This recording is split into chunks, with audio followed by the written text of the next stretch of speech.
Fala galera, bom dia, vamos lá, terça-feira, dia 5 hoje, bora para mais um Morning Call. Ontem, vamos começar pelo gráfico aqui, ontem eu comentei com vocês sobre uma possível subida aí do NZD e do AUD, já vou mostrar lá. Então, aqui no NZD, tá aparecendo bem aí, né? Tem topos e fundos descendentes aqui. Opa, ó, topo mais baixo, fundo mais baixo, fundo mais baixo. E aí esse topo aqui, ó, esse aqui, ele é mais alto que esse. Então já te sinaliza ali que de repente ele pode passar a subir, né? Tem fundo mais alto que o anterior, ó, fundo mais alto que o anterior também. Então ele começou a dar sinais ali. E aí eu até comentei de pegar canal Fibonacci, ó. Aqui, pode colocar aqui. Vai, filho, aqui, ó. Foi buscar lá, né? Bem certinho. Vamos ajustar aqui, ó. Então veio buscar o 61.8, bateu lá exatamente na linha, voltou a fazer o pullback em cima do último topo, bem como a análise técnica diz, assim, de livro, passo a passo, e aí depois pegou aqui, ó, 100%, neste candle aqui, ó, bateu no 100%, a gente tá olhando na meia hora. Se for olhar em tempos gráficos menores, olha lá, ó, ele segurou aqui, ó, no 100%, vamos voltar para uma hora que fica melhor para visualização, e agora tá indo buscar lá um 61.8, inclusive tá até rompendo este topo aqui, ó, né,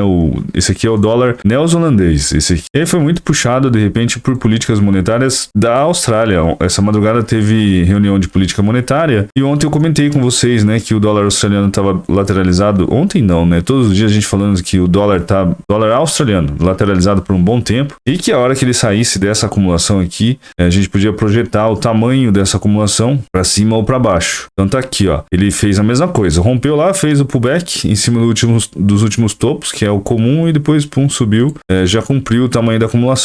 E foi que foi, né? Se olhar lá no calendário econômico, ontem a expectativa era de subir aí, de manter, 0,10 a taxa de juros, e foi o que foi feito. 1h30 da manhã saiu a declaração, as políticas monetárias em relação justamente ao aumento de taxa de juros. Normalmente quando tem um aumento de taxa de juros, tem coletiva de imprensa, mas eu não vi isso aqui no dólar australiano. E aí como a gente consegue visualizar ali, os que acabaram movimentando mais, né, foi o dólar australiano com o dólar neozelandês. Os outros acabaram ficando um pouco mais lateralizados, ó. O euro tá lateralizado faz tempão, a libra até tá subindo um pouco, mas também não teve a mesma movimentação que as outras moedas, vamos dizer assim, né, que o dólar australiano e tal. E o dólar canadense continua caindo aqui, tá vindo testar, lembra aquele fundo que eu mostrei pra vocês ali aquele suporte bem importante ali, ele tá testando lá ainda. E por mais que você pense assim, eu não opero dólar canadense, mas é importante que você olhe, porque não é só ele que baliza todo o restante, né, mas consegue ter uma ideia em que região que o dólar tá, que fica muito claro, ó, ele está num suporte extremamente importante aqui. Para ele romper, ele vai ter dificuldades. Tem região de bear trap aqui, de armadilha para urso, que a gente chama, né? Tá testando aqui. Quando é assim, possibilidade maior é acabar ele ficando mais lateralizado e subindo do que romper de uma vez, mas a gente sabe que tudo é possível. E ele não está testando esse fundo aqui, já não é pela primeira vez, já mais vezes que ele está testando esse fundo. Vou voltar aqui por uma hora. E os índices, apesar de coisas negativas acontecendo, eles continuam segurando bem. E aí, uma coisa curiosa que eu acredito que talvez 100% de vocês não saibam, 100% não, a maioria, vamos dizer assim, o índice Dow Jones, ele é composto por vários índices Dow Jones. E normalmente o que a gente olha é o industrial, né, que é o DJI. E eu coloquei aqui hoje no TradingView o DJT, que é o Dow Jones de transportes, né? Então tá aqui, ó, o índice médio de empresas de transporte. É um índice Dow Jones também, tá, galera? Então é o verdinho aqui, o azul, o verdinho, enfim. E o amarelo é o Dow Jones Industrial que vocês conhecem, que é o DJI, que é o S30, como vocês já estão acostumados e tal. Bom, o que você quer dizer com isso? Quando o índice de transporte americano ele passa a cair ou desacelerar, as empresas de transporte, que é igual ao Brasil, né? Os Estados Unidos também é muito dependente de caminhão lá, transporte terrestre. Sinaliza que, né, pode haver uma desaceleração. E ontem teve uma queda muito grande desse índice de transportes. É esse aqui, ó. Se a gente... Vamos mudar para candles aqui, ó. Velas. Olha lá, teve um candle gigante aqui. Vou apagar esse aqui, ó. Então tinha um gap aqui, um gap de alta, e aí ontem ele fechou esse gap em um candle só, que é ontem não, antes de ontem, é bastante coisa. Sexta-feira ele fechou esse gap aqui, que é atípico, né? Um candle desse tamanho aqui, ele é meio atípico. Beleza que esse aqui também é atípico, mas tem uma grande volatilidade aqui nesse índice de transportes. Tem que ficar de olho aqui nesses dois índices, eles estão muito otimistas, por mais que Europa diga que vão apertar as sanções com a Rússia, problemas com o petróleo, o preço do barril do petróleo alto e por aí vai, inflação que não, né, pelo mundo inteiro, esses índices não caem como a gente já viu em outras vezes, né? O Dow Jones derreter e coisas desse tipo. Então, parece que quanto mais cai, a galera compra mais e eles estão subindo. Principalmente o Dow Jones, ele está bem resiliente nesse sentido. Então, quando eu olho para essa formação aqui hoje, de gráfico, eu tenho a impressão que ele está comprador, sabe? Eu não sei se vocês entendem. Parece que está muito mais propenso a compras do que para venda, assim, o índice Dow Jones. Tá falando do Dow Jones, tá, galera? Voltando aqui, então, no calendário econômico, de madrugada saiu vários PMIs, setor de serviço, principalmente. Tá tudo verdinho. Ou seja, saiu tudo acima do esperado. Lembrando que o número de referência aqui é 50, então tudo que é acima de 50 é expansão. Então ainda são números bem altos, ó, da Europa, Reino Unido, França, Itália, Alemanha, saiu tudo aí de madrugada. E aí hoje, durante o dia, vai sair PMI dos Estados Unidos, do Brasil a gente ignora, porque a galera tá em greve lá e talvez não saiam esses dados. No restante do dia, sem muita coisa. Tá tendo muito discurso de membros do FONC, né, do Comitê de Política Monetária lá dos Estados Unidos, o equivalente ao Comitê de Política Monetária.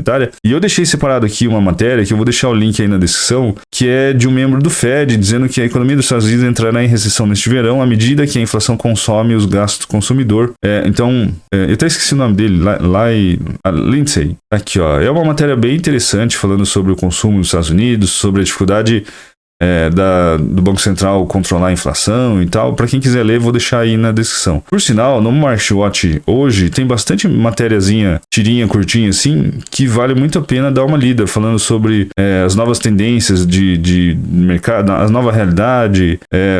Aqui falando sobre o sell-off que teve no Dow Jones Transportation, né, o que eu mostrei para vocês ali agora. Ó, esteja preparado para a nova ordem mundial. Enfim, tem bastante coisa interessante aqui, ó. Inclusive essa que eu tô falando para vocês ali desse economista tá aqui também, mas é isso. E aqui no Bloomberg, aqui ó, o Tesouro impede que a Rússia pague dívidas por meio de contas nos Estados Unidos. Então a gente vê que tá cada vez pior as coisas. Os Estados Unidos não estão buscando um divórcio com a China, diz um chefe de comércio também. Todo mundo imaginando que estivesse se afastando um pouco, mas não está, são afirmações e tal. Então, hoje tem bastante matéria interessante de ler. Diferente de outros dias, assim, que tava muito sobre guerra, e que pra gente não, né, não tem um aprendizado, sim, mas não é diferente, E que mais? O ouro, vamos lá pro ouro. Sempre esqueço de falar do ouro e vocês me cobram. O ouro continua lateralizado, eu até comentei. Então, ele continua lateralizado aqui, eu comentei quando ele fechou acima aqui, poderia dar uma bela de uma comprinha, até porque, ó, topos e fundos descendentes, aí começou a fazer topos e fundos ascendentes, e aí, como de praxe, acaba pegando o canalzinho lá.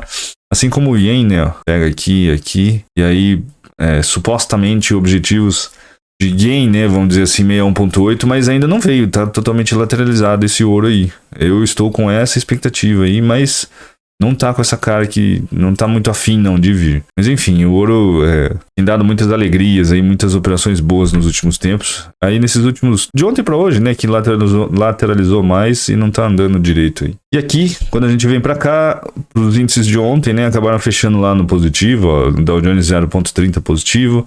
E Nasdaq subiu mais, no Dow Jones está mais tímido ali. E hoje, né, enquanto eu gravo esse vídeo, por enquanto, tá aqui, ó, os índices levemente negativos aqui, Dow Jones 0.19, o Nasdaq 0.17, bolsas da Europa negativo também, da França tá caindo mais, mas de forma geral, assim, hoje está um pouco mais negativo. Bolsas da Ásia meio misto, né, na China no positivo, e enfim, de novo, o mercado mais volátil, sobe, fica positivo, depois fica negativo, as correlações entre as moedas, cada um para um lado, então tá bem confuso hoje, eu tô meio que sem perspectiva por enquanto. Lembrando que curva de juros continua invertida, né, e o mercado fica de olho nisso, nos títulos de 2, 5, 10, 20 e 30 anos, o mercado fica de olho nesses títulos. A de 5 anos continua invertida, né? Pagando mais do que títulos de médio prazo. Então tem que ficar de olho nisso ainda. De repente é por isso que o ouro não anda também, né? Ontem até alguém perguntou assim, e qual que é a correlação, esqueci do nome da pessoa, entre os títulos e o ouro? Eu falei, depende do contexto. Eu até expliquei algumas vezes aqui no Morning Call, já fiz aula e tal.